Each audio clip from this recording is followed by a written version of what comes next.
जय श्री हरि। याद रखो, सारे पापों की उत्पत्ति का कारण है विषय कामना।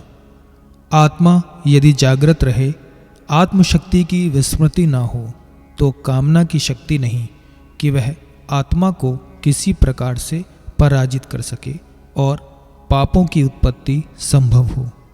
याद रखो, जब आत्मशक्ति को भूलकर मनुष्य रजोगुण रूपा आसक्ति से उत्पन्न इस काम रूपी वैरी को मन में स्थान दे देता है, तब वही पाप के लिए प्रबल प्रेरणा करके पाप करवाता रहता है।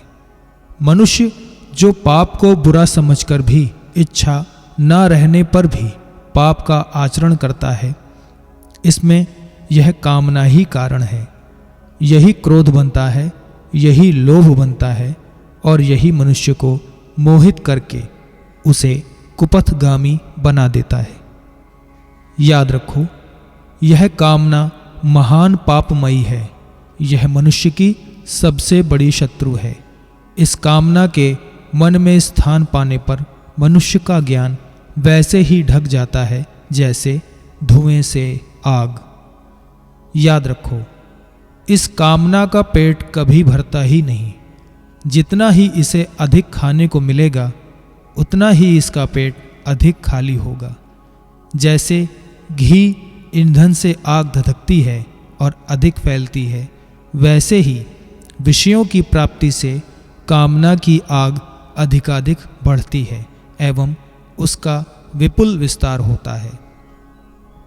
याद रखो, इस काम की कभी तृप्ति होती ही नहीं। यह विवेकी पुरुषों का तथा सन्मार्ग पर चलना चाहने वालों का सदा वैरी है। इसने बुद्धि पर, मन पर और इंद्रियों पर अपना प्रभुत्व जमा कर रखा है। उनको अपने इशारे पर चलाता है और उन सबके अंदर नित्य डेरा डाले पड़ा रहता है। याद रखो, यह काम ज्ञान विज्ञान का नाश करने वाला है। यह इंद्रियों में, मन में और बुद्धि में रहता है और उन्हीं के द्वारा जीव को मोह जाल में फंसाए रखता है। इसलिए पहले इंद्रियों को तथा मन को वश में करना पड़ेगा। इंद्रिय तथा मन यदि काम के प्रभाव से मुक्त हो जाएंगे, वे यदि इसे अपने अंदर से निकाल देंगे, तो फिर इसको कहीं भी रहने की ठौर नहीं मिलेगी। याद रखो, इंद्रियों को तथा मन को वश में करना तुम्हारे लिए कुछ भी बड़ी बात नहीं है। तुमने अपने को दुर्बल और इंद्रिय मन को प्रबल मान रखा है। तुम्हारी यह कल्पित कमजोरी ही तुम्हें सशंकित रखती है। तुम यदि अपने आत्मस्वरूप का स्मरण करो तो देखोगे कि तुम्हारी अजेय शक्ति है। तुम्हारी शक्ति के सामने इन सभी की शक्ति तुच्छ और नगण्य है। इतना ही नहीं, इनमें जो शक्ति दिखती है वह तुम्हारी ही शक्ति के स्रोत से आती है।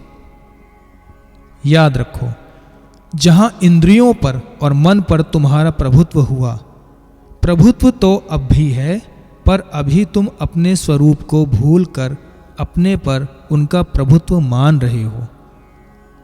तभी इनमें रहने वाले ये काम क्रोध अपने को असहाय पाकर भागने लगेंगे। याद रखो, तुम सर्वशक्तिमान आत्मा हो। तुम में बड़ा बल है।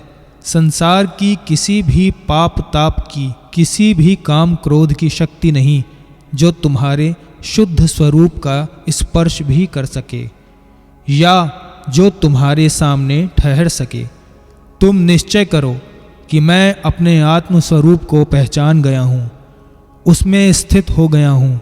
मैं सर्वथा निष्पाप, शुद्ध और शक्तिमान हूँ। अब से काम क्रोध मेरे समीप कभी नहीं आ सकेंगे। पास आते ही वे भस्म हो जाएंगे और जब काम क्रोध ही जल जाएंगे, तब पाप ताप तो रहेंगे ही कहाँ से, क्योंकि पाप ताप के कारण तो काम क्रोध आदि ही हैं। निश्चय करो, मैं शरीर नहीं, बुद्धि नहीं, मन नहीं, इंद्रिय नहीं, मैं नित्य शुद्ध बुद्ध निर्विकार आत्मा हूँ। मैं अजेय हूँ, शाश्वत हूँ, अमृत हूँ, एक रस हूँ, कूटस्थ हूँ, ध्रुव हूँ, अचल हूँ, नित्य सत्य परम आनंदमय हूँ। जय श्री हरि।